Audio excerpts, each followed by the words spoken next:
kaya't dapat dalhin ang mensahe sa mga lugar nila. Pinunta namin yung ibang mga barangay, nagkanda kami ng seminar, nagkanda kami ng motorcade, showing people the mascot, then nagbigay kami ng mga flyers doon sa community.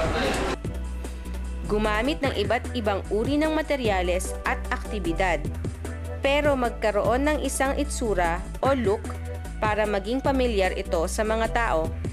Halimbawa, gumamit ng mascot tulad ni Pipo. May kaming basang isang comics, then nakita namin yung mga cartoon characters doon. Then napili namin ito si Pipo, our mascot now. Nasihan nga sila doon sa nang i-pride namin si Pipo. Makipag-ugnayan sa ibang mga grupong maaaring tumulong sa inyo. Alamin kung anong pwedeng ikabuti ng inyong marketing sa susunod na pagkakataon. Hindi kailangang maging magastos ng social marketing. Pwedeng gumawa ng mga materyales o magsagawa ng gawain na hindi malaki ang budget.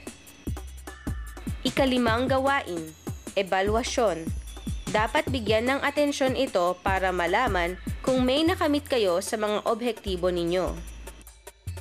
Ika-anim at panghuling gawain, gumawa ng mga pagbabago sa inyong marketing program batay sa inyong ebalwasyon.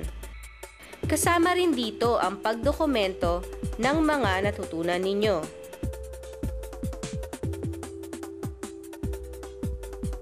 Tulad ng bawat kampanya, haharapin natin ang iba't ibang uri ng reaksyon, kung kaya't mahalaga talaga na magsagawa ng social marketing. Our difficulties, yung mga hesitant yung mga members namin na mag-member ng DPK because accordingly, sabi nila, mayroon na silang mga insurances, then member na sila ng PhilHealth, so why enroll in the DPK? Sa una nga, ayoko, hindi ako nagugusto na dito dahil meron naman akong PhilHealth at meron pa ako ibang insurance. Sabi ko, gastos lang yun. The following year, last March, na-hospital ako. Hindi ko inakala. Nahiya nga akong humingi ng yung benefit ko. Ngayon, ako lang kauna-unaing naka-receive ng benefit na 1,000. Nag-enjoy na ako. Sa kabuuan, ang social marketing ay ang proseso kapag nasabi ninyo ang tamang mensahe sa tamang grupo ng tao.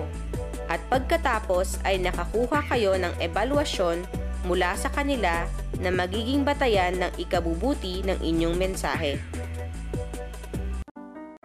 Ayos din naman pala. Mabuti na rin at may mga paraan para kumalat ang mga importanteng programa tulad ng Damayang Pangkalusugan. Mabuti nga! At kailangan pa nila ng mga mabubuting tao para tumulong sa pagkalat ng impormasyon. Balak mong tumulong? Bakit naman hindi? Para makatulong naman ako at para mas maraming makasali at matulungan ng programang DPK. Para makilala ko na rin yung cute na dalaga dun sa opisina nila.